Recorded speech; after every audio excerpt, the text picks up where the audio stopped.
Hi friends, గత 48 గంటల్లో gold రేట్ని analysis చేస్తే 24 క్యారెట్ల బంగారం వచ్చేసి ఏకంగా రూ. 2550 వరకు ఎగబాకింది. ట్రంప్ గారు తీసుకున్న కఠినమైన నిర్ణయాల వల్ల గోల్డ్ రేట్ వచ్చేసి భారీ మార్పులు అనేది జరుగుతుంది. గత 48 గంటల్లో అనాలిసిస్ చేస్తే ఏకంగా $200 వరకు ఎగబాకి $4400 వరకు రీచ్ అయిందండి ఫ్రెండ్స్. సో ఈ విషయాన్ని మీరు ఒకసారి జాగ్రత్తగా గమనించాలి. ప్రపంచంలో జరిగే అన్సర్టెనిటీ విశ్లేషణ దీనికి ఆధారంగానే ట్రంప్ ఎలాంటి కఠినమైన నిర్ణయాలు తీసుకున్నా దాని మీదనే ఆధారపడి ఉంటుంది ఈ గోల్డ్ రేటు. సో 48 గంటల్లో తులానికి 22 క్యారెట్ గోల్డ్ రేట్ వచ్చేసి రూ. 1250 ఎగబాకిందండి.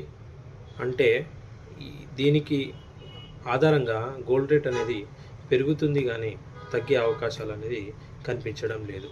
గత గ్రాఫ్ ఎనాలిసిస్ చేసి ఒకసారి అబ్జర్వ్ చేస్తే గత 48 గంటల్లో గోల్డ్ రేట్ అనేది పెరుగుకుంటే వెళ్ళింది.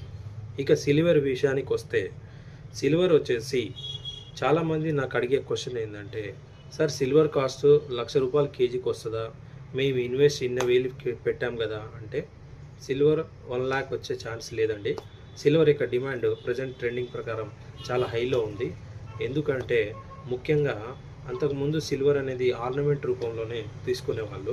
బట్ ఇప్పుడు సిల్వర్ని అన్ని రకాల వెహికల్స్లోను, ఎలక్ట్రానిక్లోను, మ్యానుఫ్యాక్చరింగ్లోను, ఇంజనీరింగ్ సంబంధించిన all type of any manufacturing ప్రోడక్ట్లో సిల్వర్ని విపరీతంగా యూజ్ చేయడానికి మెయిన్ సోర్సెస్ జరుగుతుంది. ఇది దృష్టిలో పెట్టుకొని సిల్వర్ అనేది ఫ్యూచర్లో ఎక్కువ పెరుగుతుంది. ఎందుకంటే డిమాండ్ ఎక్కువ ఉన్నప్పుడు సప్లై తగ్గిపోతుంది.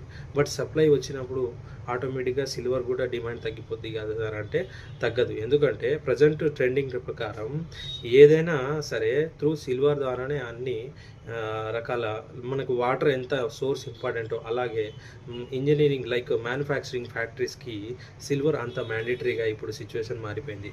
అందుకనే సిల్వర్ అనేది దీనికి డిమాండ్ పెరుగుతుంది. ఇది ఒకటి దృష్టిలో పెట్టుకోండి. సో దీన్ని బట్టి మీకు ఒక గుడ్ న్యూస్ లాగానే అనుకుంటా. So thank you. అండ్ ఇలాంటి ఇన్ఫర్మేషన్ కావాలంటే please subscribe my channel. Thank you one and all.